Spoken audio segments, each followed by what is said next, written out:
Hi, I'm Andrew Marlowe from GameInstitute.com. In this portion of the tutorial, we're going to be going over the Quixel suite and how to get started with texturing our assets for next-gen game engines. Before we jump into Quixel, I just want to go over PBR and what it is. So first off, you're probably wondering, what is PBR? PBR stands for Physically Based Rendering. It is a next-generation standard in game development due to the increase in computing technology. PBR is a concept of rendering real world materials as realistically as possible. A lot of things have changed as far as calculations and on the back end. However, the workflow isn't any more or less complicated than before. If the game development process is entirely new to you, then you will not have any issues learning this. If you are used to the old way, don't worry, you will learn everything you need to know as we move forward. In order to understand this process fully, we need to cover a couple of things. So let's start off by talking about light. So as far as diffuse and reflections, when light strikes a surface, some of the rays immediately bounce off in the opposite side of the normal direction, causing it to reflect. For very smooth like surfaces, this will cause a mirror-like effect. This is described as specular or specularity. Since not all the light rays reflect off the surface, some will usually penetrate into the interior of the object. Whatever isn't absorbed and converted into heat will then make its way back out of the surface, becoming visible to our eyes. This is called diffusion, but it is also known as diffuse light or subsurface scattering.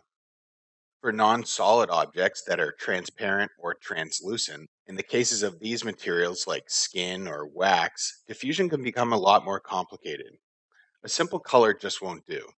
Thickness of the layer becomes a factor, for if they are thin enough, then light can be seen scattering through the backside, and they can be considered translucent. As for glass, there is almost no scattering, and the entire image can pass through the object fully intact.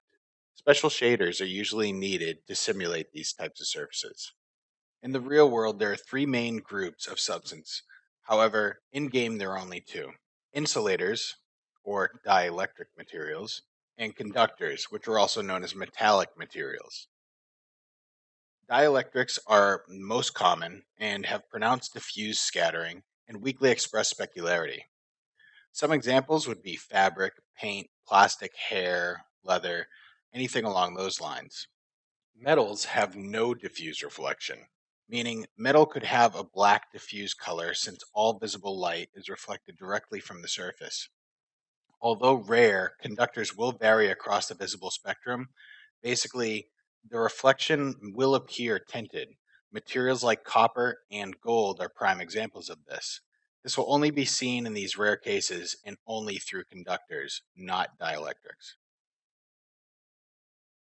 Moving on to Fresnel. Fresnel is basically a percentage of light that a surface reflects at grazing angles.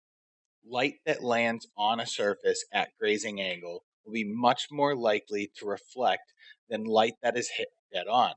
Fresnel in terms of the artist should be generally set to 1, as all types of materials become reflective at grazing angles. Any substance can act as a perfect mirror if it is smooth and viewed at the right angle. Moving on to energy conservation. This is the concept that states an object cannot reflect more light than it receives. If we go ahead and take a look back at what we've learned about diffusion and reflection, we can come to the conclusion that if an object is highly reflective, we would see little to no diffuse color. Simply put, very little light is being absorbed since most of it is being reflected. If we look at this example, we can see as we raise the reflectivity from 0 to 1 while keeping a constant albedo, we can see that the diffuse is eventually no longer visible. Most real-world surfaces have tiny imperfections, whether it be cracks, grooves, or lumps, that are too little for our eyes to see.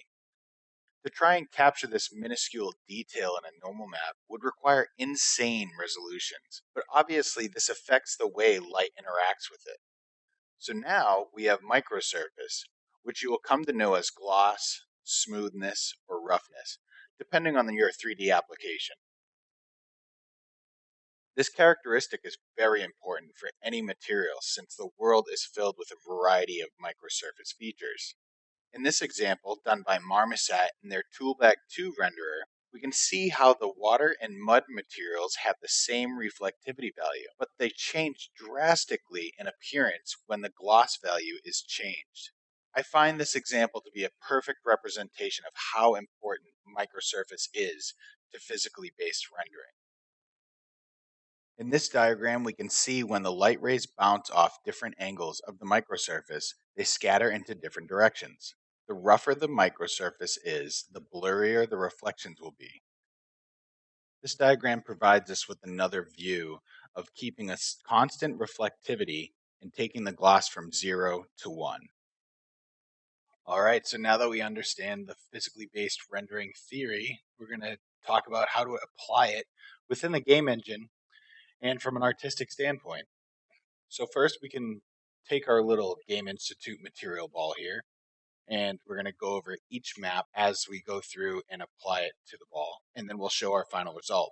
Before we get started, I'm going to strip off all the materials, and I'm going to also take away the lighting. So with our first map, we have our albedo map, which is a color map, also known as diffuse map, despite the two being different things. So physically based rendering workflow no longer requires lighting information to be embedded into this map.